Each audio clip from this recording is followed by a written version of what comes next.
ناظرین، آج ہم بات کریں گے فتح دروازہ قلعہ گولکنڈہ کے تعلق سے۔ اور قلعہ گولکنڈہ جیسے آپ جانتے ہیں کہ دکن کا ایک مشہور و معروف قلعہ تھا۔ وہ قلعہ دارالسلطنت تھا،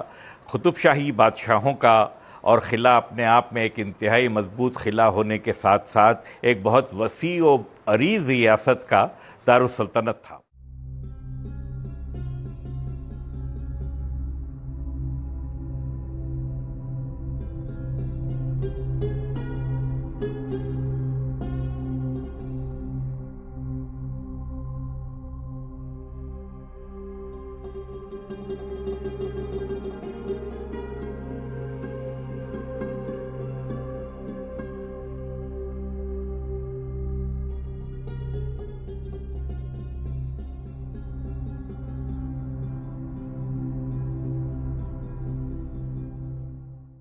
اس پر مغل حکمرانوں کی نظریں بہت پہلے سے تھیں، اور کوشش یہ تھی کہ یہاں کے حکمراں مغل بادشاہوں شہنشاہوں کے تابع دار رہیں۔ اس سلسلے میں پہلے بھی جنگیں ہوئی تھیں۔ شاہ جہاں کے زمانے میں قطب شاہیوں کے ساتھ کچھ معاہدے ہوئے تھے، اور ان معاہدوں کی روشنی میں گولکنڈہ کو کلی طور پر سلطنت دلی یعنی مغلیہ سلطنت کے تابع دار رہنا تھا۔ 1686 میں حالات اس حد تک بگڑے کہ کئی مہینوں کی سیج کے بعد، کئی مہینوں کے گھیراؤ کے بعد مغل فوجوں کو ایک کامیابی حاصل ہوئی، لیکن وہ کامیابی آسانی سے حاصل نہیں ہوئی۔ بہت سارے شدید خون خرابے کے بعد، بہت بڑی بڑی جانوں کی قربانیاں دینے کے بعد، بڑے بڑے مغل جنرلوں کی جانوں کی قربانی دینے کے بعد ان کو یہ فتح نصیب ہوئی۔ وہ فتح دروازے کے ذریعے گولکنڈہ قلعے کے اندر داخل ہو سکیں وہ فوجیں۔ جب گولکنڈے کی فتح ہوئی 1686 میں، تو اس وقت اورنگزیب کی فوجوں کو بڑے پاپڑ بیلنے پڑے، ان کے شہزادوں کو رسوائی تک اٹھانی پڑی کہ ناکام رہے وہ قلعے کو فتح کرنے میں۔ اور بعد میں اعظم شاہ شہزادے کو بلایا گیا، ان کے ہاتھوں یہ قلعہ فتح ہوا۔ لیکن یہ قلعے کی فتح میں عبداللہ خاں پنی کی کچھ مغل فوجوں کے ساتھ مفاہمت ہو جانے کو بھی دخل ہے۔ انہوں نے اپنا کچھ رول پلے کیا اور قلعے کے دروازے کھول دیے۔ قلعے کا دروازہ کھل گیا، یہ فوجیں اندر چلی گئیں، اور پھر بڑا غضب کا رن پڑا قلعے کے اندر، اور بالکل بالا ہزار قلعے کے اوپر تک لڑائی ہوئی، اور بہت خون خرابے کے بعد قلعہ پوری طور سے فتح یاب ہوا۔ اور اس فتح کی خوشی میں اس دروازے کا نام اس دن سے فتح دروازہ رکھا گیا۔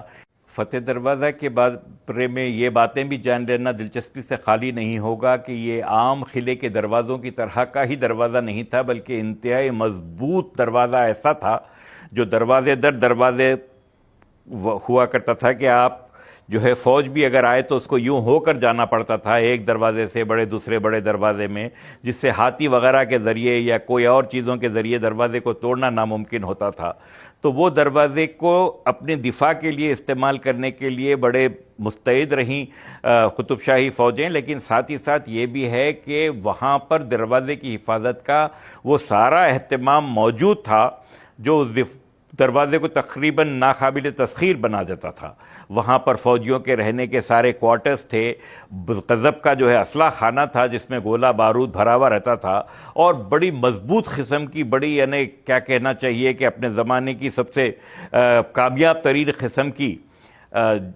توپیں تھیں، جن سے دور دور تک توپ نشان نہ لگا سکتی تھی، اور فوجوں کو قریب آنے ہی نہیں دیا جاتا تھا،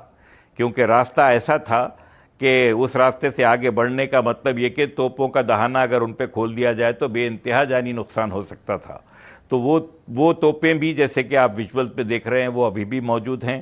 اور ان توپوں کا اسلحہ خانہ اپنی جگہ ہے، اور فوجیوں کے رہنے کے کوارٹرز اپنی جگہ پر ہیں، اور وہ ساری آسائشیں اور موجود رکھی جاتی تھی وہاں پر کہ فوجیوں کو دفاع کے معاملے میں کسی طرح کی کوئی کمی نہ محسوس ہو۔ چنانچہ اس سے پہلے کہ جو کوششیں دروازے ایسے معمولی دروازہ نہیں تھا، یہ اس کی حفاظت کا بھی سارا انتظام تھا۔ انتہائی دلچسپ بات یہ تھی قلعے کے تعلق سے، خصوصاً فتح دروازے کی طرف سے آنے کے راستے میں راستے کے آزو بازو دونوں طرف بہت بڑے بڑے تالاب تھے۔ وہ تالاب آ کے قلعے کے سامنے کی خندق سے ملتے تھے،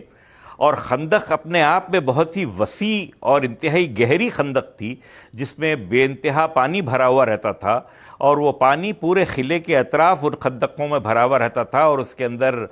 مگرمچھ وغیرہ جیسے جانور بھی رہتے تھے، اور ان کو پار کر کے قلعے کی دیوار تک پہنچنا خود ایک بڑا کار دارت تھا۔ تو یہ قلعے کی حفاظت کی مختلف انتظامات کیے گئے تھے، اور اپنے آپ میں ہر انتظام بہت زیادہ مؤثر اور بہت زیادہ کارآمد جو ہے تھا قلعے کی حفاظت کے لیے۔ اور افسوس یہ کہ اب وہ خندقیں دیکھنے کو نہیں ملتی، تھوڑا سا حصہ بچا ہوا ہے، بہت کچھ جو ہے یہ کنسٹرکشن کی اس میں چلا گیا۔ آرکیالوجی والوں کو اس کو سیو کر کے رکھنا چاہیے تھا، اور وہ خندقوں کے سامنے بہت بڑے بڑے تالاب تھے۔ وہ تالاب اگر طول و عرض کے حساب سے دیکھیں تو اچھے بڑے بڑے تالابوں کے مماثل تھے۔ یوں سمجھ لیجئے کہ آپ لنگر ہاؤس سے آنے والے راستے سے لے کے آج کی موجودہ دور کی ندیم کالونی وغیرہ تک وہ تالاب ہی تالاب تھا۔ اسی طرح بائیں طرف، راستے کے بائیں طرف جو ہے دھوبی گھاٹ والا علاقہ جو ہے، اس طرف بھی بہت بڑا تالاب تھا۔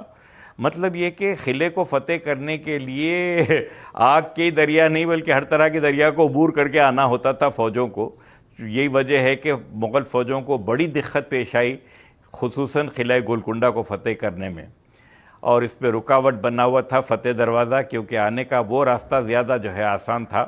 آسان اس اعتبار سے تھا کہ بڑا تھا، اور وہ وہاں سے داخل ہونا زیادہ فوج کو ایک ساتھ داخل کرنے کے لیے ممدوع و معاون ثابت ہو سکتا تھا۔